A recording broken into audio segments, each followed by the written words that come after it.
आफ्ताब को लेकर तिहाड़ से पुलिस निकल गई है। नार्को टेस्ट होना उसका, आफ्ताब का नार्को टेस्ट आज होगा और तिहाड़ से लेकर तिहाड़ से आफ्ताब को लेकर निकल गई है दिल्ली पुलिस। ऐसे में आफ्ताब का आज अंबेडकर अस्पताल में नार्को टेस्ट होना है। दिल्ली के अंबेडकर अस्पताल में नार्को टेस्ट होगा। हर सवाल का सही जवाब आज देना होगा आफ्ताब को। सीधे जतिन के पास चल रहा हूं। जतिन मेरे सहयोगी जुड़ गए। जतिन बताइए क्या तस्वीर। बता दें कि पॉलीग्राफी टेस्ट हुआ था और पॉलीग्राफी टेस्ट के दौरान उससे जो सवाल पूछे गए थे वो सवाल उसमें वो झूठ बोल रहा था। लेकिन बड़ी खबर अपने दर्शकों को फिर से बता दें, आफ्ताब अमीन पूनावाला अंबेडकर अस्पताल में पहुंच चुका है। आज उसका नार्को एनालिसिस टेस्ट यहां पर होने वाला है। मैं आकाश को कहूंगा कि इधर से थोड़ी दूरी से आपको वो डिपार्टमेंट दिखाने की कोशिश करें जहां पर होना है। वो देखिए सामने, देखिए डिपार्टमेंट ऑफ फॉरेंसिक साइंस।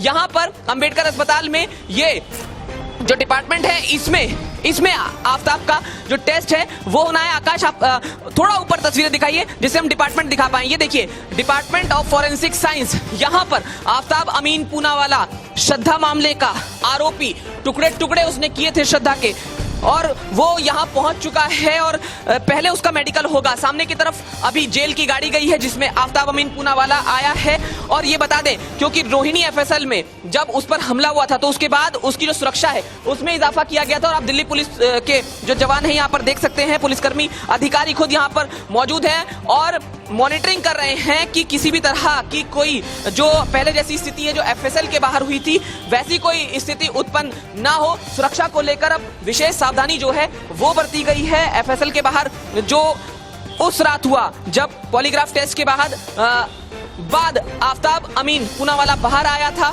और उस पर हमला करने की कोशिश की गई थी।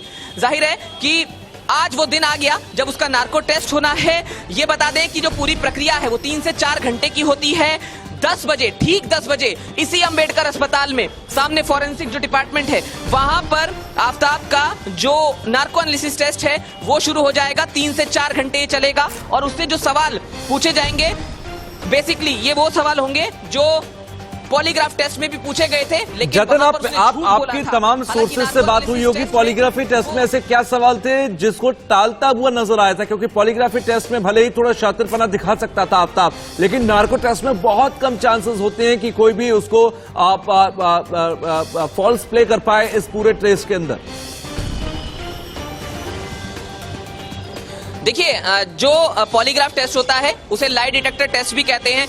जो मशीन होती है उसने आफ्ताब का झूठ पकड़ा था। सवालों की जहां तक बात है तो उससे शुरू में जो सवाल पूछे गए वो सामान्य सवाल पूछे गए, जैसे कि वो श्रद्धा को कैसे जानता है, उसका खुद का प्रोफाइल क्या है, वो कहां से आता है, कैसे वो दिल्ली आया, दिल्ली आने की वजह क्या थी, क्या प्लानिंग थी, किस तरह से श्रद्धा के टुकड़े किए और उनको ठिकाने लगाया।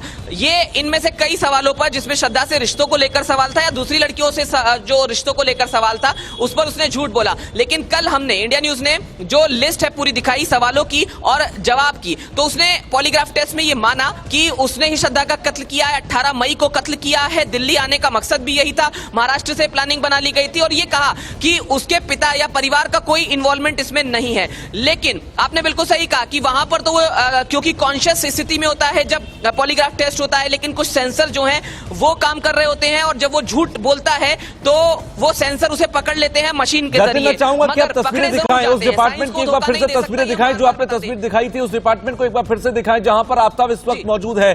साथ ही साथ जो सुरक्षा व्यवस्था लगाई गई है, जो सुरक्षा का घेरा है वहां पर, वो भी दिखाइए।